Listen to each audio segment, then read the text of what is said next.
Good morning, students, all of you. Here, all of you are welcome in this morning session of zero class of tens. बहुत अच्छा लग रहा है सुन के। आप शायद गदगद हो गए होंगे कि आज जीरो क्लास में क्या सीखने को मिल रहा है।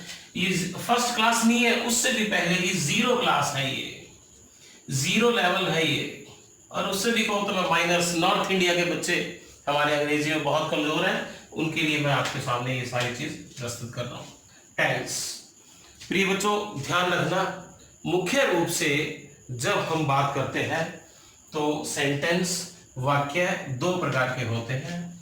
ठीक है, यहां पर एक तो एसवीओ सेंटेंस की मैं बात कर रहा हूं।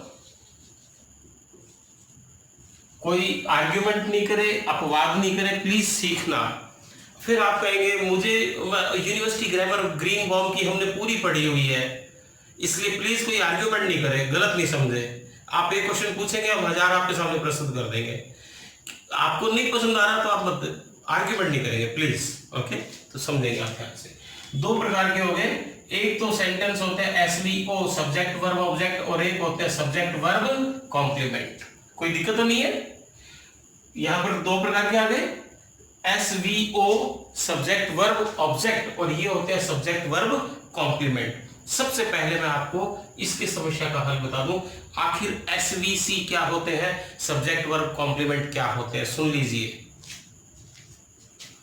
जब इंट्रोडक्टरी सब्जेक्ट हमें यूज करना पड़ता है, देयर या इट, कौन सा इंट्रोडक्टरी सब्जेक्ट, जिस वाक्य के अंदर कोई सब्जेक्ट होता ही नहीं है, तो बोलने वाले को उसमें धक्के से अपनी तरफ से प्रारंभिक सब्जेक्ट डालना पड़ता है, जिसको बोलते हैं इंट्रोडक्टरी सब्जेक्ट। ये होते हैं देयर या इट। लिख दो यहाँ पे, ये लो, बच्चों के मन में आ रही है, मैं लिख दूं। इंट्रोडक्टरी सब्जेक्ट कहलाते हैं ये। ठीक है, सब्जेक्ट कहलाते हैं देयर या इट। जब कभी हम इन चार चीजों की ट्रेड की चर्चा करते हैं, टाइम बताना हो, टी से टाइम, वेदर, एटमॉस्फेयर, डिस्टेंस बतानी हो, तो देयर का प्रयोग करते हैं। यहां पर ये सब्जेक्ट है मेन वर्ब के रूप में, इज, एम, आर, वाज, वर, ये मेन वर्ब के रूप में काम कर रही है। यहां पे ध्यान रखना सारे आप, ये हेल्पिंग वर्ब नहीं, मेन वर्ब के रूप में। और कॉम्प्लीमेंट है, इसकी खास बात है कि पीछे या तो नाउन आएगी, या नाउन की विशेषता बताने वाला एडजेक्टिव आएगा, या यहां पर क्या आएगा, एडवर्ब आएगा। अंडरस्टैंडिंग? बिल्कुल जीरो से हम शुरू कर रहे हैं। वाक्य कौन से चल रहे हैं, सब्जेक्ट वर्ब कॉम्प्लीमेंट। तो जब टाइम आज 4 बजे, अभी 4 बजे है, यह यहां से 15 किलोमीटर दूर है, तो टाइम, वेदर, आज आसमान में बादल है, एटमॉस्फेयर कैसा, दूरी, डिस्टेंस, आपका गांव यहां से 10 किलोमीटर दूर है, तो ट्रेड बोलते हैं इनको, टाइम, वेदर, एटमॉस्फेयर, डिस्टेंस। इन चार चीजों को बताने के लिए हम वाक्य कौन से बनाते हैं, देयर या इट। इसमें इज, एम, आर, वाज, वर, ये मेन वर्ब के रूप में मैंने लिख दिया, मेन वर्ब के रूप में प्रयोग होते हैं। और कॉम्प्लीमेंट के लिए यहां पर पीछे या तो नाउन आती है, या एडजेक्टिव आता है, या एडवर्ब आती है। अब सारे खुलासा सुन लो आराम से, तसल्ली से। जीरो लेवल की क्लास है ये, घबराने की जरूरत नहीं है आपको। ठीक है, मैं यहाँ पुनः एक बार खुलासा बहुत डिटेल में करने जा रहा हूँ। अब आप मेरे साथ में समझ में आ गई होगी आपको कि हम सबसे पहले किसकी चर्चा कर रहे हैं, एसवीसी की चर्चा कर रहे हैं, एसवीसी। तो यहाँ एसवीसी में देयर या इट ये सब्जेक्ट के रूप में है, मेन वर्ब के रूप में इज, एम, आर, वाज, वर। ठीक है, और कॉम्प्लीमेंट के रूप में क्या आ गया यहाँ पे, या तो नाउन आ गई, नाउन की विशेषता बताने वाला एडजेक्टिव हो गया, या एडवर्ब हो गया। बस आप इतना सा समझ लो। क्लॉज आ सकते हैं, उपक्लॉज सब आते हैं, चिंता मत करना, सब बता देंगे। पर जीरो लेवल की क्लास है, जीरो से विद्वान मत बन जाना कहीं, फिर विद्वान की भाषा में बोलूंगा तो कान पकड़ोगे कि सर जीरो में आओ वापस। देयर या इट क्लियर हो गया। यहां पर इज, एम, आर, वाज, वर की बात हम कर रहे हैं। ही, जब यहां पर एक वचन सब्जेक्ट है, ध्यान रखना, एक वचन के साथ में इज आता, मैं लिख रहा हूं आपकी देसी भाषा में, एक वचन सब्जेक्ट हो, एक वचन का मतलब आगे से ध्यान रखना सिंगुलर, तो इसका प्रयोग होगा। आई के साथ किसका प्रयोग होगा, एम का। उसके अलावा वी, यू, दे या और प्लूरल होंगे तो उसके साथ में आर का। ठीक है, इसी प्रकार से वाज और वर का, वाज सिंगुलर के लिए वर। अब हम देर के साथ में तो ये सब लगा सकते हैं, देर के साथ इज लगा सकते हैं, ये मैं एरो बना बना के बता रहा हूँ आपको। ये जो देर के साथ इज, देर के साथ आर, देर के साथ। ओके स्टूडेंट्स, अब आपकी सुविधा के लिए मैं एक बार आप ही से पूछ रहा हूं, ये लीजिए सारा चार्ट मेरे सामने है, बना करके प्रस्तुत कर दो किसके साथ क्या आएगा। हाँ थोड़ा बताइए मेरे को, पढ़ क्या रहे हैं आप। SVC सब्जेक्ट वर्ब कॉम्प्लीमेंट, ये वो सेंटेंस है, मेरा गांव शहर से 15 किलोमीटर दूर है। ठीक है, अभी 10 बजे है, इस प्रकार के वाक्य बताने के लिए। मौसम में आज नरमाई है, ऐसे वाक्यों को। तो यहां पर ये सब्जेक्ट आ गया देर या इट, ये लीजिए। अब देर के साथ क्या आएगा, ये देख लो। सबसे पहले इज, एम, आर, वाज, वर। देर की इतनी बड़ी कैपेसिटी है कि देर के साथ ये सब कुछ आ सकते हैं, एम को छोड़ करके। और वो भी आ सकता है, वो भी आ सकता है। ठीक है, और ये, ठीक है, और ये देर के साथ सब आ सकता है। इट के साथ अब बता रहा हूं, इट के साथ अकेला इज आ सकता है। ठीक है, वॉज आ सकता है, ये लीजिए। समझ में आ गई। तो यहां पर ये थोड़ा सा देखने में आ रहा है। अब पीछे हम यहां पर कॉम्प्लीमेंट के रूप में किन किन शब्दों का प्रयोग करते हैं, नाउन का। अब आप समझ लेना मेरे साथ में कि इस कक्षा में नाउन क्या है, छोटी सी मात्रा में बता दूंगा, और एडवर्ब क्या है। ठीक है, ये समझ लीजिए। ये क्लियर हो गया आपको। अब हम चले, नाउन क्या है,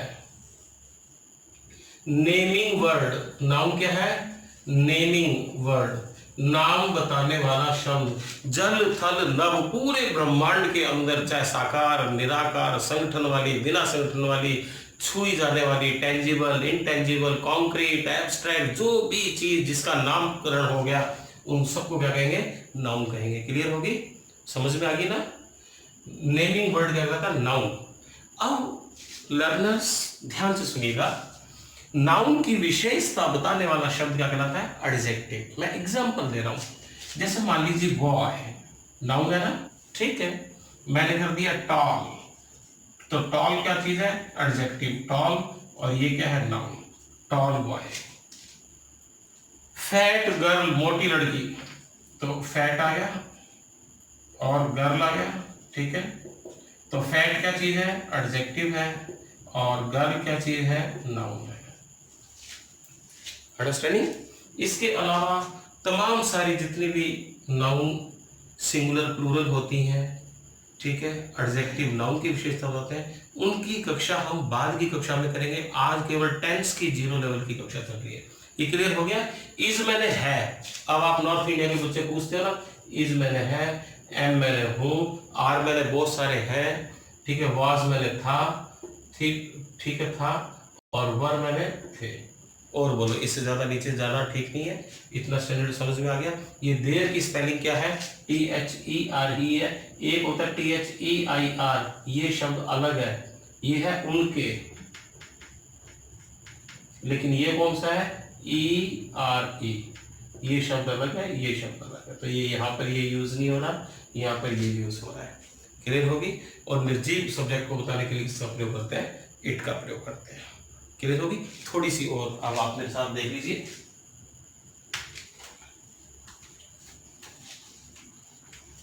थोड़ी सी टेंस के समय में ही मैं चर्चा कर देता हूं कि टेंस डिपेंड किसके ऊपर होते हैं, वर्ब के ऊपर। यहाँ पे वर्ब मैंने क्या होती है, क्रिया। ये लो, ये भी लिख देता हूं अब तो, ठीक है। जैसे मैंने लिख दिया यहाँ पे गो, वेंट, गोन, ठीक है, ING लगेगा तो गोइंग, ठीक है, और टू लगा दिया तो टू गो, ठीक है। ये गो वर्ब की फर्स्ट फॉर्म है, ये वर्ब की सेकंड फॉर्म है, ये वर्ब की थर्ड फॉर्म है, ये वर्ब की फर्स्ट फॉर्म में ING लगा हुआ है। ये फर्स्ट फॉर्म के साथ ही ING लगता है, दूसरी में लगता, और ये टू प्लस वर्ब की फर्स्ट फॉर्म ही कहलाती है। ठीक है, तो ये वर्ब की फर्स्ट फॉर्म कहलाती है, ठीक है। वर्ब की second form, third form, going. इसको एक नई बात और नई दृष्टि से आप देख लीजिए, इंपेरेटिव सेंटेंस भी बोलते हैं, इंपेरेटिव वर्ब भी बोलते हैं। इसको बोलते हैं पास्ट इंडेफिनिट या पास्ट वर्ब, पास्ट इंडेफिनिट। पहले हम आधे का नाम आगे, पास्ट इंडेफिनिट का मतलब वर्ब की सेकंड फॉर्म। वर्ब की जो थर्ड फॉर्म है ना, इसके दो नाम है, सुन लीजिए। एक तो जब पैसिव वॉइस पढ़ेंगे आप आगे, तब भी वर्ब की थर्ड फॉर्म आएगी, और एक परफेक्ट फॉर्म पढ़ेंगे, परफेक्ट टेंस पढ़ेंगे, ठीक है, तो उसमें भी वर्ब की थर्ड फॉर्म का यूज होगा। वर्ब की थर्ड फॉर्म को एडजेक्टिव के रूप में भी प्रयोग किया जाता है। मैं आज ये प्राइमरी तौर पर बता रहा हूं, विशेषता बताने वाले शब्द है। क्लियर होगी? तो प्रिय विद्यार्थियों, 100 ऐसी वर्ब अपने को याद होनी चाहिए, first second form third form. ये वर्ब की फर्स्ट फॉर्म में आईएनजी लगता है, तो ये जब नाउन की तरह काम करता है तो इसका नया नाम होता है जेरंड। घबराने की जरूरत नहीं है, ये जीरो लेवल की बात बता रहा हूं। जेरंड को बिल्कुल भी घबराने की जरूरत नहीं है। जब कभी वर्ब की फर्स्ट फॉर्म के अंदर आईएनजी लगता है, किसमें? वर्ब की फर्स्ट फॉर्म में आईएनजी लग गया, वो किसका काम कर रहा है? नाउन का काम कर रहा है। बस ये किसका काम कर रहा है? नाउन का काम कर रहा है। अंडरस्टैंडिंग? तो ये क्या कहलाता है? जेरंड कहलाता है। और जब टू प्लस वर्ब की फर्स्ट फॉर्म होती है, इसको कहते हैं इन्फिनिटिव। ताकि ये शब्द आपको अभी बता रहा हूं, आने वाली टेंस की क्लासेस में आपको दिक्कत ना आए। क्लियर होगी? तो ये सारी किस्में हमने स्टडी कर ली एसवीओ में। अब धीरे धीरे हम पढ़ लेंगे, ये एसवीसी में थी, अब एसवीओ को भी हम आगे स्टडी कर लेंगे। ओके, चैनल को सब्सक्राइब करें, लाइक करें। Thank you. प्रिय विद्यार्थियों, यहाँ ध्यान से देखो, टेंस की हम बात कर रहे हैं। तो टेंस के अंदर प्रारंभिक रूप से एक तो अपने को मिलेगा प्रेजेंट टेंस, एक मिलेगा पास्ट और एक मिलेगा फ्यूचर। इनके सबके आगे चार चार रूपों में, इसको 4 रूपों में देखेंगे, इसको भी 4 रूपों में, इसको भी 4 रूपों में। पहला रूप इसका हम देख रहे हैं कौन सा? इंडेफिनिट, पास्ट इंडेफिनिट, और ये हो जाएगा फ्यूचर इंडेफिनिट। प्रेजेंट इंडेफिनिट का मतलब यूनिवर्सल ट्रुथ, सार्वभौमिक सत्य। कौन सा?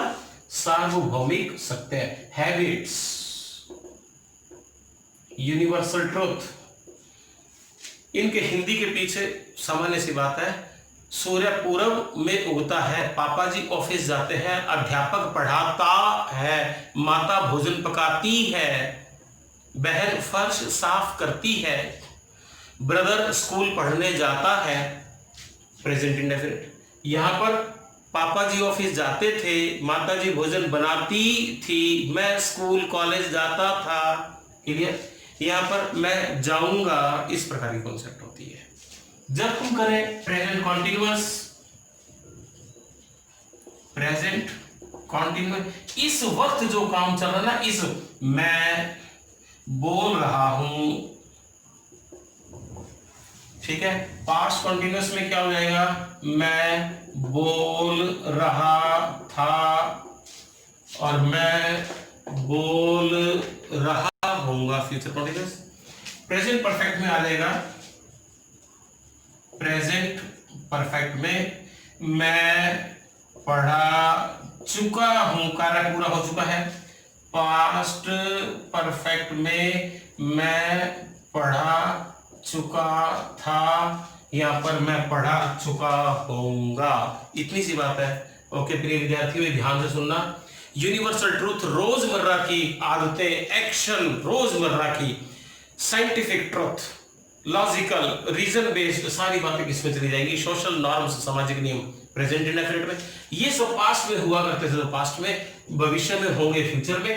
प्रेजेंट कॉन्टिन्यूस का जा रहा हूं, बोल रहा हूं, पास्ट में पास्ट कॉन्टिन्यूस रहा था, फ्यूचर में रहा होगा, और ये प्रेजेंट परफेक्ट में हो चुका है, पास्ट परफेक्ट में हो चुका था, और ये जगह हो चुका होगा। Okay students, thank you.